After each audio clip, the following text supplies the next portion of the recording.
Hi friends, welcomes to Eswari life style. இன்றைக்கி நம்ம morning breakfast பார்ப்போம் ஃப்ரெண்ட்ஸ். இன்றைக்கி என்ன பண்ணேன்னா ஆப்பம் பண்ண போகிறேன். அதான் அடுப்பில் இன்றைக்கி ஆப்பம் கடாய் வச்சுருக்கேன் பாருங்கள். அதோட இங்கே பாருங்கள், ஆப்பம் மாவு அரைச்சாச்சு. இதுக்கு வந்து ஸ்பெஷலாக தேங்காய் பால் செஞ்சாச்சு ஃப்ரெண்ட்ஸ். தேங்காய் பால் செஞ்சு ஏலக்காயெல்லாம் போட்டு சுகர்லாம் போட்டு மிக்ஸ் பண்ணி வச்சுட்டேன்.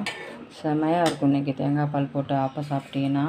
அதே மாதிரி இடியப்பத்துக்கும் நீங்கள் தேங்காய் பால் வச்சு சாப்பிட்டுங்க, நல்லா ஹெல்த்தி.